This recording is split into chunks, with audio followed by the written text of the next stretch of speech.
sangat-sangat berdampak buruk kepada karang ya.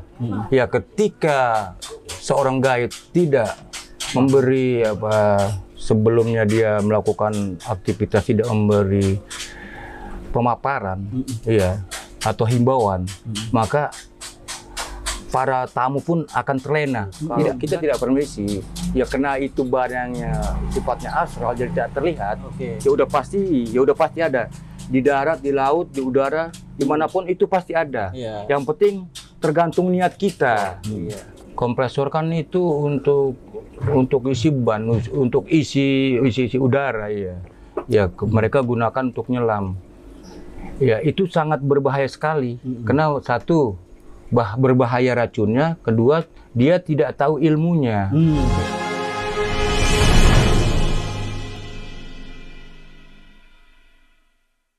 Halo teman-teman, ketemu lagi di podcast Ngotrek, podcast inspirasi dan aspirasi untuk masyarakat Kepulauan Seribu. Siang ini kita kedatangan tamu luar biasa, salah satu tokoh masyarakat. Beliau aktif di beberapa organisasi, bahkan sebagai ketua Pemuda Pancamarga Kabupaten Kepulauan Seribu. Beliau adalah Pak Magat. Halo Pak Magat, selamat siang. Selamat siang, salam komando. Oke. Jadi ketua Pemuda Pancamarga. Siap. Untuk periode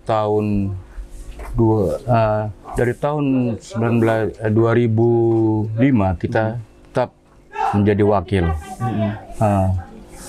2018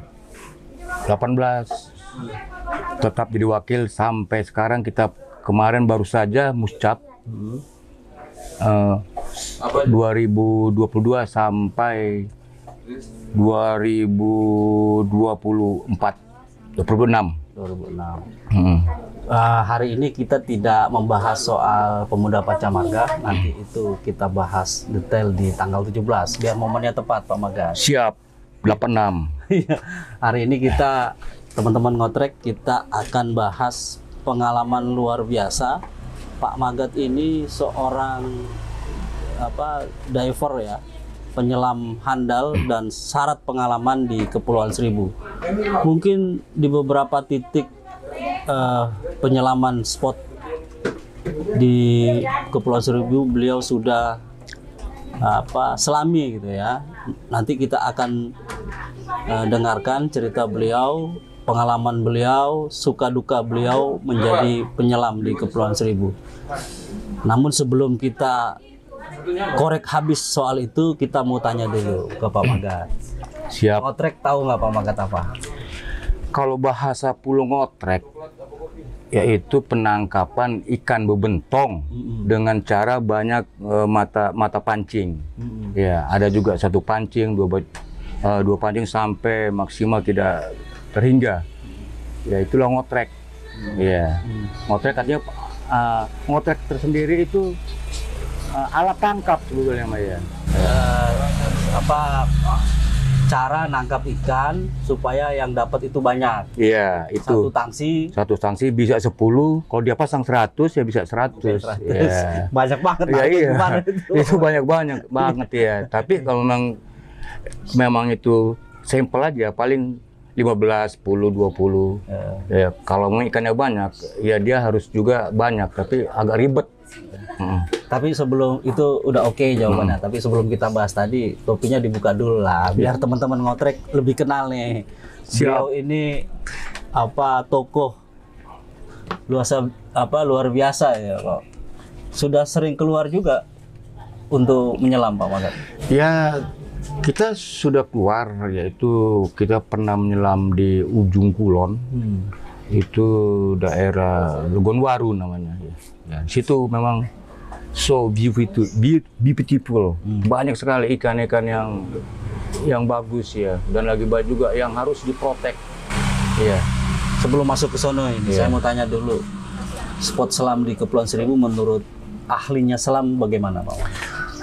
Kalau kita lihat secara fisik, ya, untuk tahun 2020 di tahun 2000-an itu untuk spot diving itu sungguh-sungguh very good, sungguh-sungguh nice, it's the best untuk Pulau Seribu.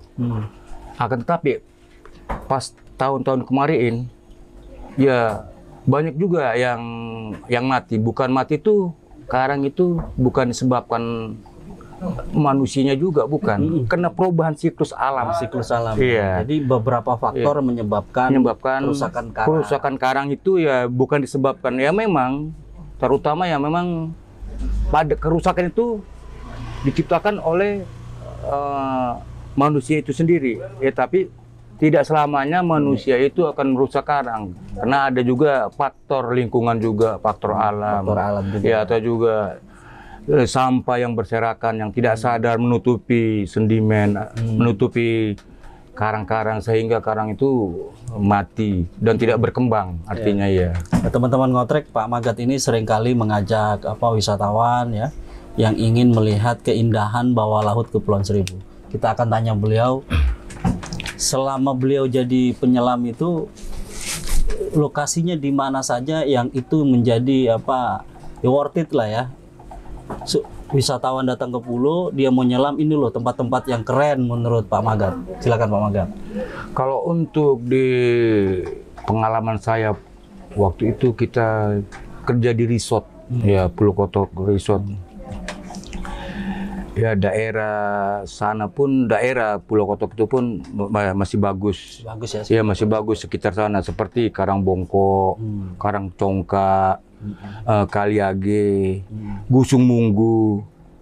Gusung Munggu itu adalah suatu spot dive yang favorit buat Gusung resort. Munggu itu request utama untuk diving. Untuk diving, ketika orang booking saya harus ke Gusung Munggu.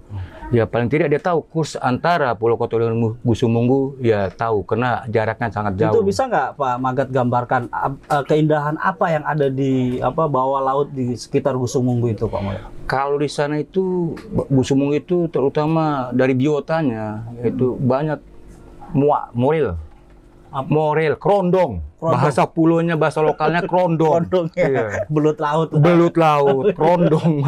Bahasa pulaunya krondong, ya. Tapi banyak juga karang-karang yang bervariasi ya, seperti Acropora, ya seperti Acropora. Biasanya di sana banyak Acropora yang gampang karang itu tumbuh. Itu kedalaman berapa rata-rata? Rata-rata kalau karang itu yang Acropora itu ya 10 sampai 12. Ya, terus karang-karang yang besarnya hot coral itu bisa juga sampai 25 itu masih ada karang-karang yang besar itu.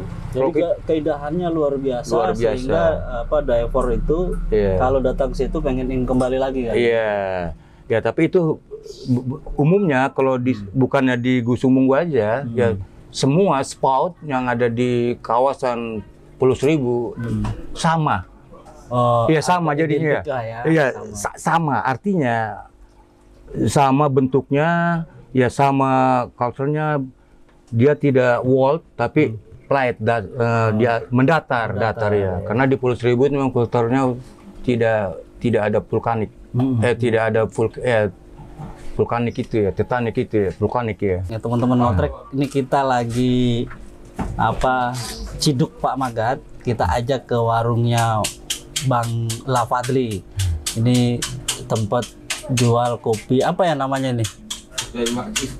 Kedai Makci. Ini favorit nih teman-teman, adik-adik sekolah juga sering beli kopi di sini.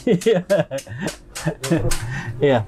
Jadi teman-teman ngotrek, kita tadi bahas sedikit soal keindahan alam bawah laut Kepulauan Seribu. Memang kalau ngobrol sih susah ya menggambarkan. Tapi kalau teman-teman ngotrek yang mau diving ya kan bisa langsung menikmati di alam bawah laut Kepulauan Seribu. Selain Gusung Munggu, Pak Magat, kira-kira di Kepulauan Seribu yang utara itu kan lebih banyak spot-spot. Kalau memang umumnya kalau di utara itu sangat-sangat bagus ya, karena banyak spot. Artinya tidak sulit untuk mencari spot ya, spot seperti kuburan Cina. pulau kuburan sekitar pulau kuburan Cina. Sekitar kuburan Cina ya kalau di utara. Ya terus juga ada di situ ya bisa juga dikatakan kemari Karangbongko, Kaliage, dan Pulau Opa. Iya. Itu memang ketika dia airnya jernih itu tidak kalah dengan keindahannya daerah timur. Iya.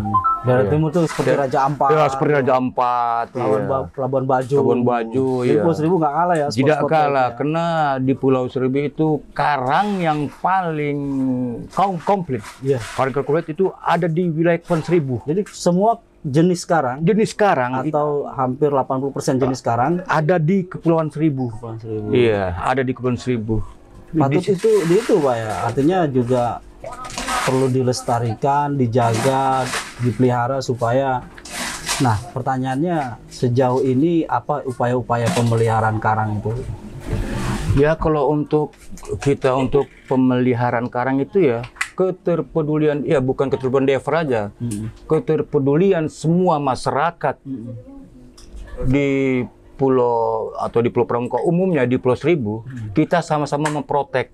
Ya karena di sini ada kawasan yaitu Taman Nasional. Di sini juga ada Taman Nasional. Taman Laut Kepulauan Seribu, Taman Laut Nasional Kepulauan Seribu. Ya, karena institusi itulah yang harus menjaga dan masyarakat pun harus sadar bahwa kita itu akan sama-sama menjaga dan memprotek karang itu.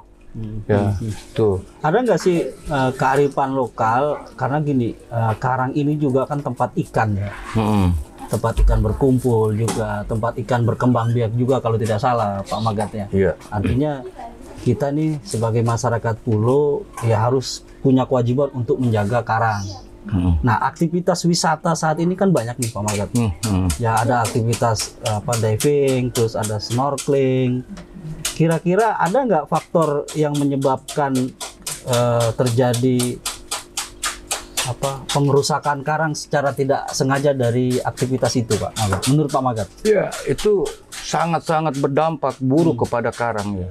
Ya, ketika seorang guide tidak memberi sebelumnya dia melakukan aktivitas tidak memberi pemaparan, ya, atau himbauan, maka para tamu pun akan terlena, tidak menyerahkan diri, dia menginjak karang. Betul, ya. betul. Maka sebelum dia melakukan aktivitas, maka dia akan briefing dulu tamunya. Dia akan briefing tamunya, jangan menyentuh karang dan jangan menginjak karang, atau jangan membawa biota dari air. Artinya dia harus tetap hanya melihat, hanya menikmati, jangan merusak. Tapi kalau memang banyak, udah otomatis memang kerusakannya itu lebih banyak. Karena memang kalau yang pertama yang pemula, ketika dia panik, dia cari tempat yang dangkal lalu dia berdiri. Secara tidak sadar karang-karang yang baru tumbuh itu pasti akan mati. Itu pasti akan mati. Ya. Jadi di sini butuh kesadaran penuh dari pengunjung wisata yang mau snorkeling gitu ya. Itu pun harusnya diinformasikan dari teman-teman tour guide, pemandu wisata. Pemandu wisata ini harus juga punya empati terhadap kelestarian lingkungan. Jangan cuma ada tamu nikmati alam, setelah itu tidak ada tanggung jawabnya terhadap alam. Begini Pak Magat, soal tanggung jawab kita kepada alam ini kan udah cerita turun-temurun nih, bagaimana kehidupan masyarakat pulau nelayan itu bergantung dari alam lautnya. Nah, Pak Magat mungkin dapat kisah atau dapat cerita dari orang tua dulu, apa sih bukti keunikan? Iya, nasihat atau pitua-pitua orang tua dulu untuk kita menghormati alam, kira-kira.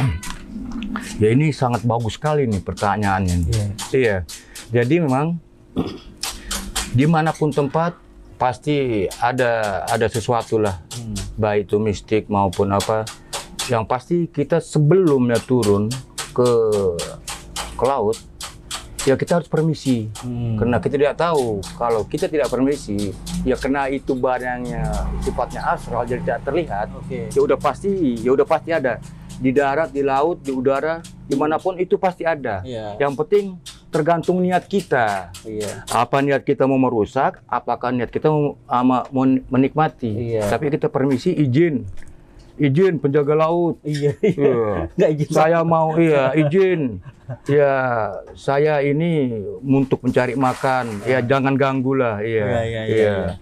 Ya, semuanya Allah juga akan mengetahui itu ya. Dan yang penting kita izin. Ya, kalau tanpa izin kita masuk ke rumah orang, pasti kan orang itu marah. Kenapa lu nggak izin? Iya. Iya. Artinya di sini harus ada apa? Iya. Menghormati, ada rasa hormat, Iya. ya kan? Masuk ke tempat orang, walaupun itu sifatnya dimensi berbeda gitu, tetap ada tepuk seliro lah, Ada bahasa tepuk, Jawanya. itu ya. Terus begini Pak Magat, Mm-mm.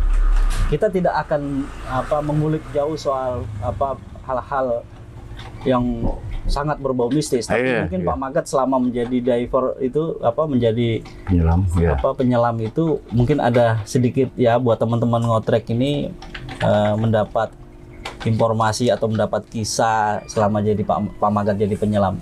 Kira-kira ada hal-hal yang menarik lah buat Pak Magat cerita. Iya, tahun 2004. Sebelum 2004 berarti 2002, 2003 itu ya kita pernah di resort. Ya pada waktu itu ini bukan cerita yang menarik, cerita yang sangat memilukan. Tapi nggak apa-apa. Ya cerita yang ya bukan menarik, tapi memilukan ya. Supaya lebih memilukan, Iya, kita iya. merokok aja dulu Pak Iya. Magat. supaya supaya lebih lebih enak ceritanya. Silakan. Iya, mana kopi itu Kopi dia. lama betul. Ya, Makcik lama betul kopinya ya.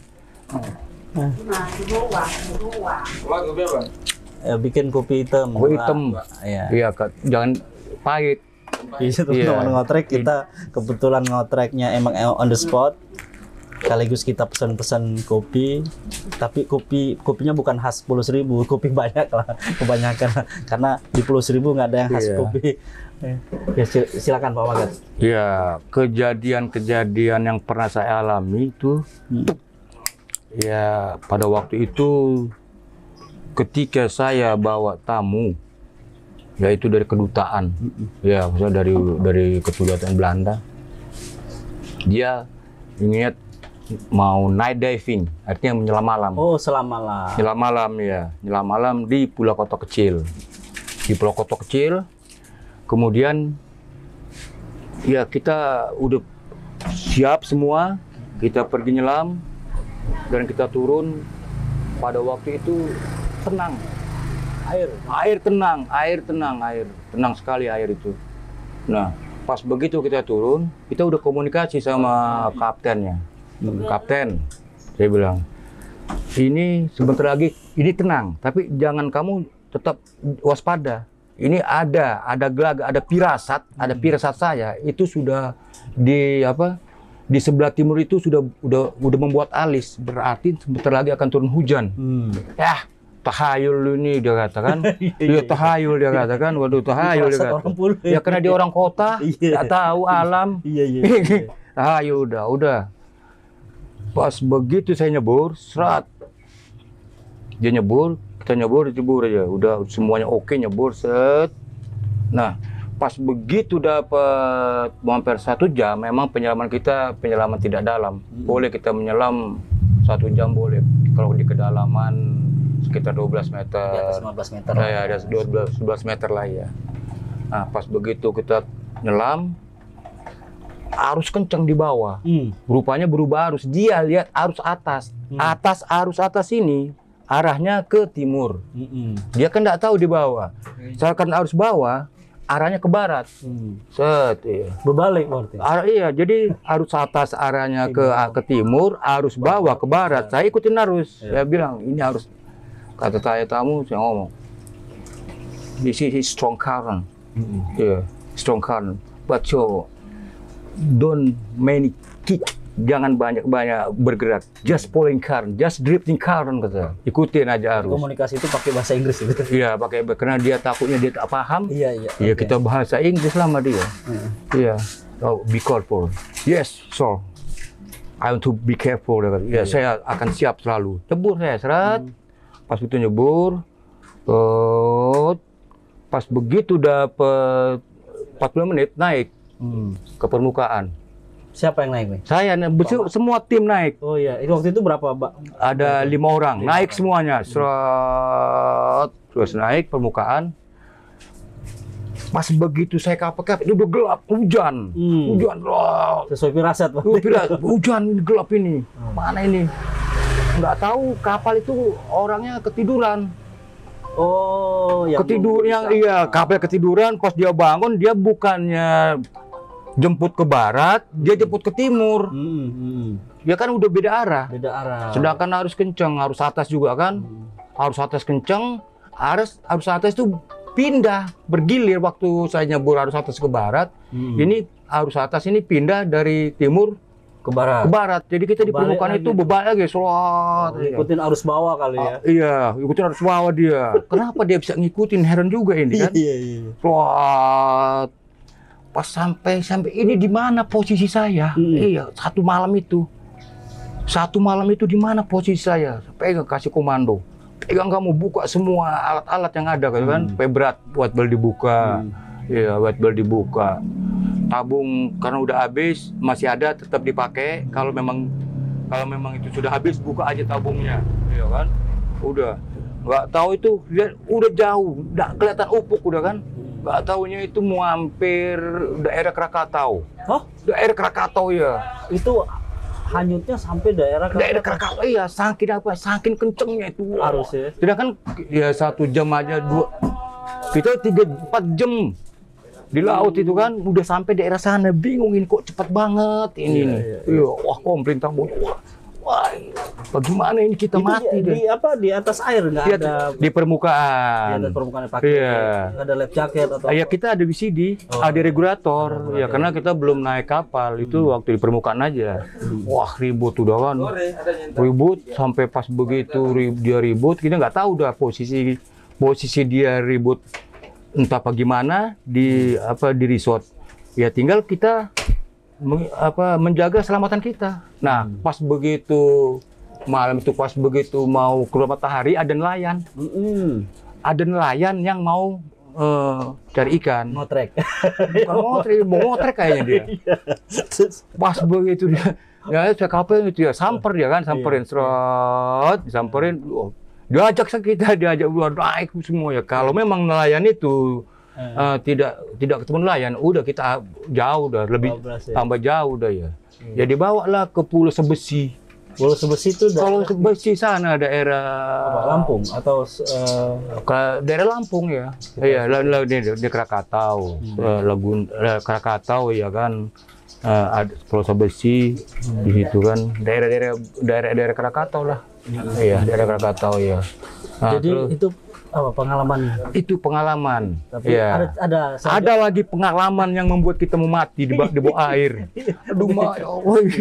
Tapi ini bagian dari kisah lah. Iya, bikin dari kisah ya. Nyelam, waktu itu hari Jumat lagi, nyelam malam lagi. Bapak kan sering nyelam malam. Ya? Iya, pada waktu itu kita tempat favorit kita di Tabula Rasa, karang di Tongkak. Jadi karang-karang spot dive itu ada namanya begitu? Ada nama-namanya, ya ada nama-namanya. Kayak Tabula Rasa tadi? Tabula Rasa itu wreck diving. Iya, kapal Habibie yang tenggelam di daerah Karangcongka itu. Selain itu mana lagi? Mungkin ada 3 atau 4 contoh. Iya, ada di sini ada di belakang Pulau Pramuka atau Pulau Pramuka ya, di sini ada kapal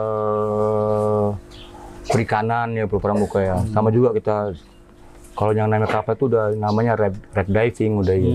Ya itu ya. Itu kedalaman di kedalaman sini mau hampir 30 meter. Kalau daerah Karangcongka itu sekitar ya 28 29 lah, mau hampir 30 lah ya. Tapi dilanjutkan tadi kisah di Tabula Rasa bagaimana itu?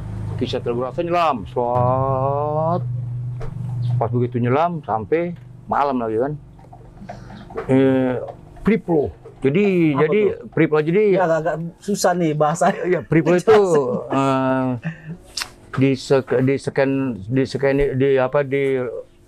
regulator, artinya di oktopus, Iya. oktopus itu keluar air, cuas, jadi kan muter tuh, berlibat-libat kan, berlibat-libat, cuas. Ya untung nggak panik, pas begitu kena free-flow-nya terlalu cepat, sampai hose-nya meledak, cuas saja, meledak, wah mati saya nih katanya. Itu Pak Magat atau Saya di bawah air ya, udah di kapal itu ya. tapi teman-teman yang lain? Ya teman yang lain ya tahu, tapi posisi saya itu jauh dengan teman yang lain itu. Jadi bukannya teman lain, tamu. Ya tamu, saya bawa tamu 3 orang. Ya pas begitu free-flow, kejadian free-flow itu ya tamu juga nggak tahu karena posisi saya di belakang.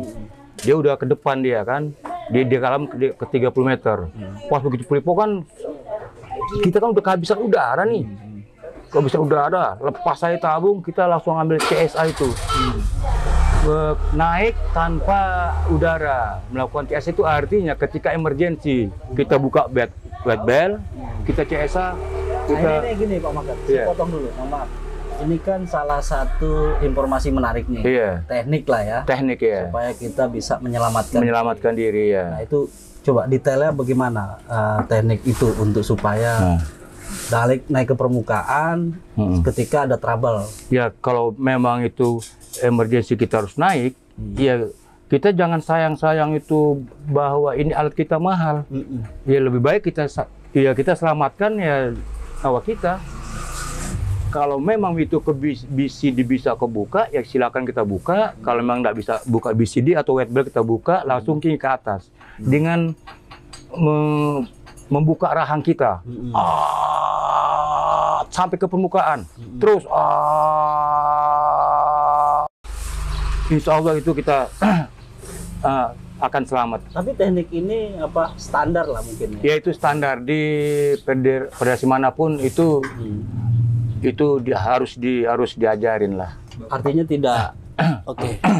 Artinya jangan sampai panik gitu ya? Jangan sampai, ya. Yang penting jangan panik. Kalau dia panik, dia tidak bisa melakukan apa-apa. Terjadi korban. Iya, terjadi korban. Iya. Jadi selain itu ada teknik yang lain. Ya, selain itu ada teknik ya ketika kita dekat sama body, ya langsung kita tap, seret. Berarti kalau begini dia kehabisan udara. Iya. Kita ambil, set. Dia tahu bahwa kita udara, baru kita napas, tenang, jangan bergerak dulu, tenang, udah oke baru. Tapi itu bukannya untuk jalan-jalan. Kita minta naik. Kita minta naik secara pelan-pelan. Iya. Itu insya Allah selamat. Itu tapi kalau panik, habis semuanya. Teman-teman ngotrek body ini biasanya teman ya, karena setiap diver itu butuh satu teman ya. Iya. Now depth alone. Oke. Now depth. Jadi jangan pernah nyelam sendiri. Walaupun banyak ilmunya tinggi, tetap tidak boleh itu. Udah peraturannya dia ya. Jangan pernah nyelam sendiri. Iya. Paling tidak harus berdua. Karena pada saat terjadi permasalahan tadi tidak ada yang tahu. Iya, kalau berdua kan ada yang tahu temennya. Minimal dia bisa bagi udara ketika itu habis. Iya, ketika habis. Jadi begini Pak Magat. Pengalaman ini kan menarik nih. Ada 2 pengalaman tadi. Kita kopi dulu kah? Boleh? Kopi dulu. Kopi khas 10.000, tapi manis. Aduh. Jadi teman-teman ngotrek sesuatu yang jadi daya tarik di Kepulauan Seribu yaitu menyelam. Dan memang menyelam ini ya mohon maaf tanda kutip satu wisata yang tidak murah ya Pak Magat. Iya. Memang harus butuh alat dan punya pengalaman menyelam, minimal dia sudah punya lisen ya. Jadi kalau cuma coba-coba cukup snorkeling aja dulu.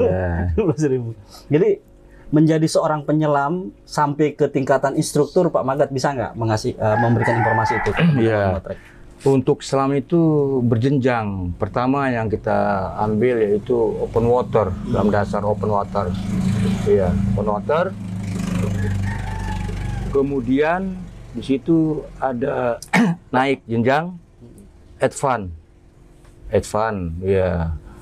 Terus yang naik jenjang lagi itu rescue. Lalu diambil lagi di situ habis trade school Dep Master. Dep Master. Dep Master ya, Dep Master. Terus kalau bisa ya terus asisten instruktur, kemudian baru dia ngambil instruktur. Ya itu tingkat-tingkat jenjangannya. Nah itu sudah kita punya semua. Jadi Pak Manggat ke level itu udah sampai. Iya, udah sampai semua. Sekarang saya sudah level instruktur open water. Artinya kita bisa ngajar hanya open water saja, bisa memberi sertifikasi. Jadi kalau misalnya ada pelatihan open water, iya. Kedalaman 15 ya Pak? Kalau untuk open water itu bisa kita ambil dari 6 meter sampai 18 meter. Udah tidak boleh lebih dari itu. Ya, kalau memang sampai dia lebih kena diskualifikasi. Nah, ininya instrukturnya sampai ketahuan. Nah, instruktur Pak Manggat, indukannya kemana nih instrukturnya nih? Kalau indukan saya ya memang kita udah banyak organisasi yang kita ambil ya. Satu di POSI ada, POSI. Terus ya di Nawi juga ada belajar. Terus di PEDI ada. Yang terakhir ini saya ambil itu PSS. Apa itu PSS? PSS adalah Professional School, Scuba Dive ya itu. Iya. Jadi ini yang internasionalnya atau masih? Dia internasional, penyama dia disesuaikan. Cuma memang ini PSS ini baru berkembang, dia pusatnya di Italia. Ya di Italia ya. Gini, Pak Manggat, kita sudah dapat pengalaman yang nyaris ya. Iya. Nyaris. Kalau kejadian Pak Manggat nggak ada di sini. Iya benar. Tapi ada nggak pengalaman selain itu yang misalnya gini, Pulau Seribu ini kan banyak lah ya dipercaya gitu para tetua-tetua kita, tempat-tempat yang menjadi kisah-kisah dari mulut ke mulut. Misalnya kayak contoh karang yang di Pulau Panggang itu karang langka-langka, karang-karang yang menjadi kisah gitu. Iya. Bisa nggak Pak Manggat satu atau dua aja contoh yang Pak Manggat ke lokasi itu dan mengatakan oh iya seperti itu gitu loh. Jadi memang kalau kita amati di sekitar Pulau Pramuka aja ya, kita jangan yang jauh lah. Iya. Di sini juga di Pulau Pramuka itu ada karang pemanggang kan. Karang pemanggang. Kalau kita lihat karang pemanggang, kalau orang tua pernah bercerita, kenapa dikatain Pulau Panggang? Karena karang pemanggang itu bajak laut dipanggang dibuang di situ. Itu ada batu. Itu sangat mistis sekali ya. Iya, sangat mistis sekali ya. Pak Manggat mengalami langsung atau dapat kisah juga? Kita awalnya kita nggak percaya. Masa iya sih, sama juga nggak percaya awalnya ya. Ketika saya nyelam sore gitu kan, kesorean di situ, yaitu itu auranya udah bagaimana ya? Udah merasakan tidak nyaman. Udah merasakan tidak nyaman ya. Iya, aura itu udah benar tidak nyaman. Kedua, bau amis. Wajar di laut ya ikan bau. Nggak bisa, bukan juga ya. Itu udah nggak nyaman lah udah bagaimana lah ya, udah membawa jadi satu lah. Tapi memang kata orang tua di situ, kadang-kadang di situ ada gurita juga. Gurita kecil itu bisa berubah besar di situ ya. Jadi-jadian dong? Ya itu. Ya tapi maksudnya memang dari kecil jadi besar. Iya, dari kecil bisa besar ya. Tapi kalau untuk mistis memang banyak. Ada juga yang lihat. Gitu. Warga. Iya, dari arah sana dia lihat warga itu gurita kecil itu tiba-tiba kepalanya pas timbul tuh kayak drum. Ya itu dari daerah sana lari ke situ.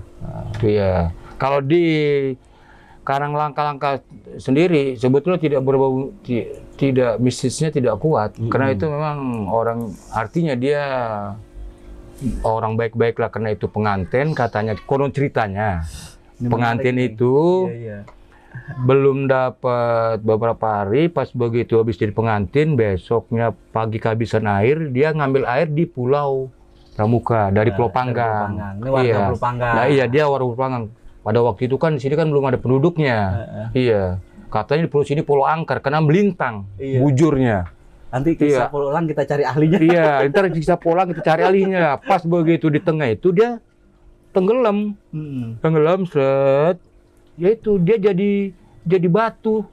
Konon kata jadi batu. Tapi kalau kita lihat secara fisik ada itu batunya itu. batunya lagi pegang Nada ke tempayan. Iya. Iya. Jadi ngotrek, teman-teman Iya. ngotrek, maaf.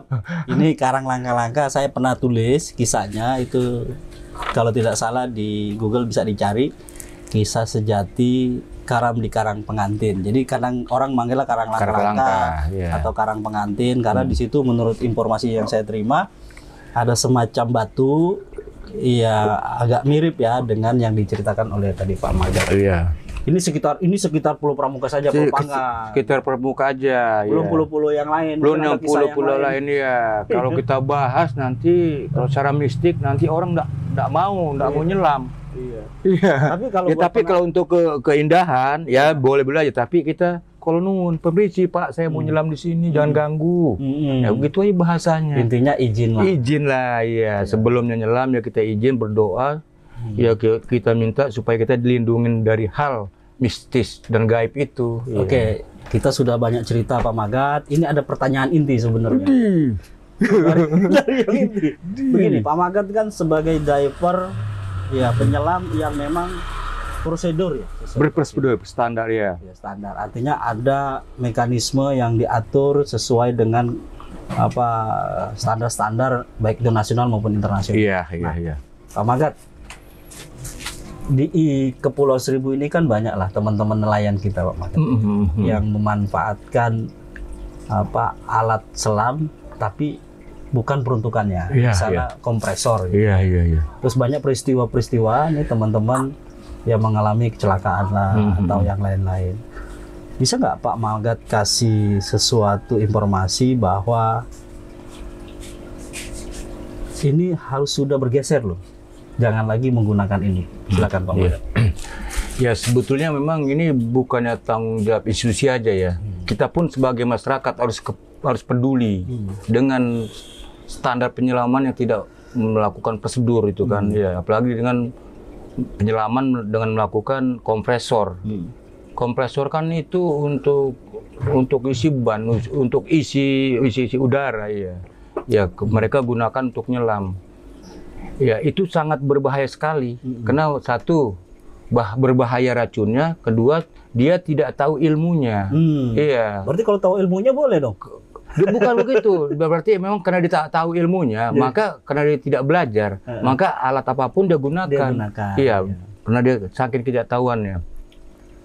Ya sebetulnya memang kita kita sebagai warga yang sudah mempunyai sertifikasi dan dengan pemerintahan yaitu di Sudin PPKP kasih pemaparan bahwa kita sekarang tidak boleh melakukan ini. Ya karena kebutuhan mereka dengan cara apapun mereka tempuh. Berarti harus ada regulasi yang tegas, tegas supaya ini dilarang gitu. Supaya dilarang ya, tapi pemerintah kasih solusi. Ya kasih solusi. Siap enggak mereka dikasih solusi? Misalnya kompresor dilarang. Sila tuh alat dive yang lengkap. Iya, tapi kalau untuk dia nyari ikan, kayaknya kan itu kan penyelaman target. Artinya penyelaman dia itu penyelaman komersil. Iya, nggak mungkin dia dikasih pun dia nggak mungkin dilakukan. Karena pas begitu dia nyelam dapat 20-30 habis, naik lagi. Ikan banyak nggak dapat ya. Jangan-jangan dikasih nanti dia sewain. Dia sewain, iya. Ya nggak apa-apa. Itu kan pemasukan. Iya. Tapi dia tetap masih nyelam sama kompresor. Tapi dia kompresor. Yang gilanya lagi. 30 meter sampai 2 jam. Dia nyelam itu. Durasi waktunya. Padahal 30 meter. Waktunya itu cuma 15 menit. Itu yang standarnya. Itu standar. Kalau untuk prosedurnya. Itu sakti bener orang. Itu berarti sakti paru-parunya.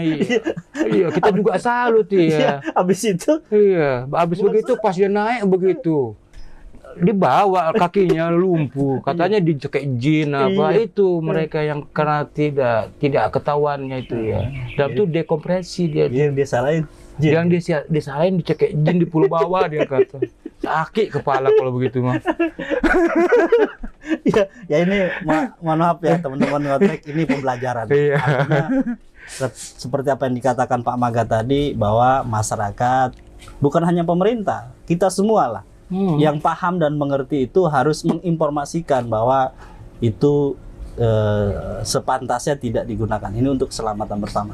Karena tadi Pak Magat ya berpikir walaupun alat kita mahal, ketika kita dalam ancaman dan bahaya, ini keselamatan diri kita ya kita korbankan. Iya, betul. Jangan sampai kalau teman-teman ngotrek karena itu mahal gitu kan kita berusaha itu sayang, ujung-ujungnya kita nggak selamat gitu.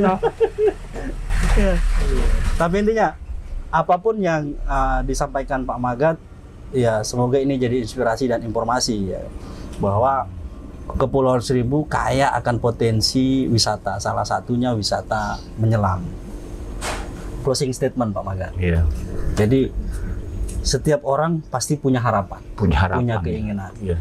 Setiap kita nih masyarakat pulau pasti ingin dong pulaunya maju. Iya. Sehingga anak cucu kita ke depan menikmati itu ya dengan bangga mengatakan bahwa ini loh Kepulauan Seribu ke nasional, bahwa Pulau Seribu merupakan salah satu wilayah di Jakarta yang mempunyai potensi tidak kalah dengan wisata-wisata yang ada di timur atau tadi di Raja Ampat atau di.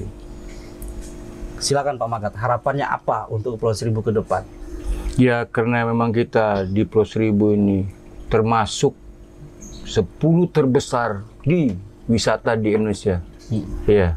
Maksudnya kita sudah masuk KSPN lah. KSPN ya, 10 terbesar di kawasan strategis wisata nasional ya. Jadi kita termasuk 10 terbesar di wisata nasional.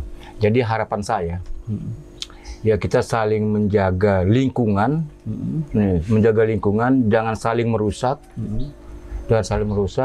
dan saling menghargai. Saling menghargai. Ketika memang dia itu seorang penyelam, ya hargai ya sebagai penyelam. Ya jangan saling menghujat. Ketika memang nelayan, dia memang profesinya nelayan. Ya tapi nelayan pun kita harus ramah lingkungan. Jangan sampai ada merusak karang. Ya. Jadi kita artinya, jadi ketika nanti kita sudah tidak ada, apa yang kita kasih harapan kepada anak cucu kita ya. Jadi hanya sebuah air mata. Bukannya keindahan kita kasih, keutuhan, tapi air mata lah yang kita berikan. Kenapa? Susahnya di laut itu karena karang-karangnya akan hancur ya. Jadi akhirnya wisata pun harusnya sebaliknya ya. Iya. Jadi jangan air mata yang kita tinggalkan, tapi keindahan dan kebahagiaan. Kebahagiaan itulah yang kita harus berikan kepada anak cucu kita ya. Bahwa itulah. Pulau Seribu alam lautnya luar biasa. Luar biasa ya. Gitu ya. Itu benar ya. Jadi terima kasih Pak Magat sudah ngobrol santai, silakan sambil ngopi. Iya, ngotrek. Teman-teman ngotrek. Beliau ini akan jadi tamu spesial kita nanti juga karena beliau adalah salah satu anak pejuang. Anak pejuang. Kebetulan ini bulan Agustus ya kan, tanggal 17 Agustus itu hari kemerdekaan kita. Ya jangan sampai masyarakat Pulau Seribu juga kalah momen ya kan. Banyak juga masyarakat Pulau Seribu di eranya dulu berperan juga sebagai pejuang, dan beliau ini Ketua Pemuda Pancamarga Kabupaten Kepulauan Seribu. Nanti kita di tanggal 17 kita undang lagi untuk ngobrol lebih banyak tentang sejarah-sejarah perjuangan di Kepulauan Seribu. Mungkin saja Belanda itu datang ke pulau ya kan. Tapi yang kisah itu mungkin Pak Magat nanti yang menyampaikan. Sebelum kita tutup ini Pak Magat, biasa untuk closing saya akan mengajak, kita ada di mana Pak Magat?